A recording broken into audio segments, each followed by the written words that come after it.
Viewers all over the world, God bless you once again.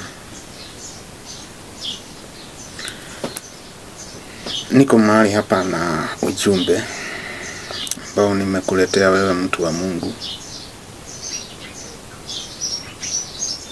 Niko na message ambayo ni yako wewe unayenitazama. Usiruke hii video. Huenda hii ndio nafasi yako ya kusikia venye Mungu anataka katika maisha yako. To God be the glory. Nitaanza kwa kusomea neno la Mungu kutoka kitabu cha Exodus 35 kuanzia mstari wa 30 mstari wa 30, na nitasoma. And Moses said unto the children of Israel, See, the Lord has called by name Bezalel the son of Uri, the son of Hur, of the tribe of Judah, and he has filled him with the Spirit of God, in wisdom, in understanding, and in knowledge, and in all manner of workmanship, and to devise curious works, to work in gold, and in silver, and in brass, and in the cutting of stones to set them, and in the carving of wood, to make any manner of cunning work. And he has put in his heart that he may teach both he and Aholiab the son of Ahishamach of the tribe of Dan. Them has he filled with wisdom of heart, to work all manner of work of the engraver, and of the cunning workman, and of the embroiderer, in blue, and in purple, and in scarlet, and in fine linen, and of the weaver, even of them who do any work, and of those who devise cunning work. To God be the glory. Neno la Mungu inaongelea kuhusu Bezalel. Bezalel alikuwa ni kati ya wana wa Israeli waliotolewa Misri na Musa. Alikuwa mateka kule Misri, lakini wakati walitoka Misri, Mungu akamchagua. Mungu akaweka spirit yake, akamfanya kuwa mtu atakaye mjengea madhabahu, kuwa mtu atakaye jenga vitu vya dhahabu. Akawekwa spirit na Mungu ya kufanya mambo ya maajabu katika kazi ya ufundi. To God be the glory. Sio yeye peke yake. Akina Aaron, akina Joshua, akina Caleb na watu wengi walipotoka Misri wakafanyika kuwa watu wa maana. Aaron akafanyika kuwa kuhani, wengine wakawa viongozi wa mitaa, wengine wakawa wanasheria. Lakini wakati walikuwa Misri, wote walikuwa mateka, wote walikuwa klasi moja, wote walikuwa level moja, wote walikuwa na ujinga unaotoshana, kwa sababu hekima yao haikuhitajika kule Misri. Kilichohitajika ni nguvu ya mili yao, ili watumiwe wafanyie Farao kazi. Siku ya leo ninaongea na mtu ambaye amekuwa mateka, mtu ambaye ameishi kutumika, ameishi kutumiwa. Sio kutumiwa na watu tu, bali ni kutumiwa mpaka na dhambi. Mtu ambaye ameishi katika pombe, amejaribu kutoka, ameshindwa, lakini ako na mawazo, ama amechanganyikiwa, hajui afanye nini katika maisha. Mungu siku ya leo anasema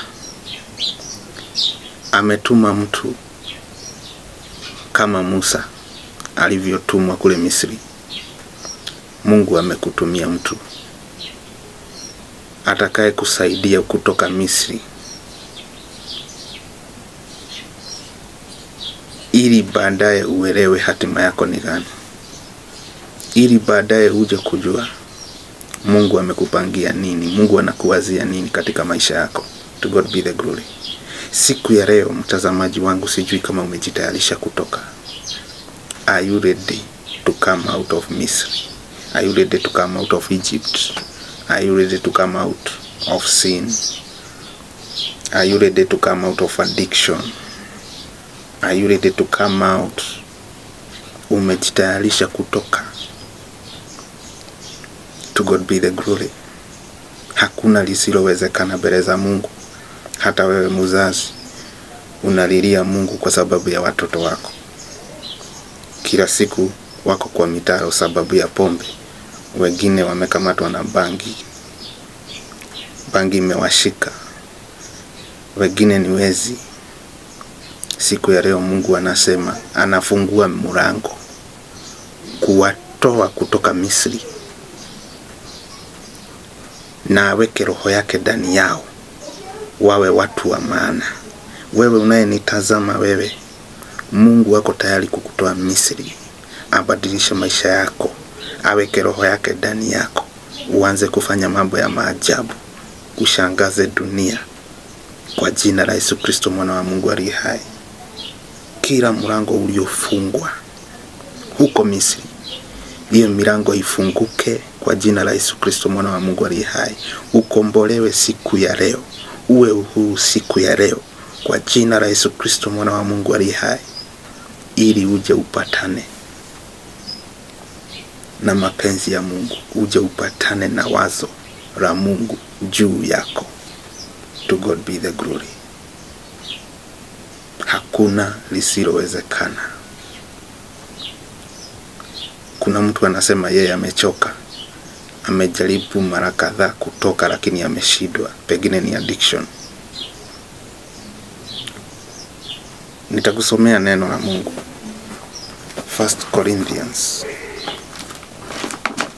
Kuna neno la Mungu liko 1 Corinthians 10.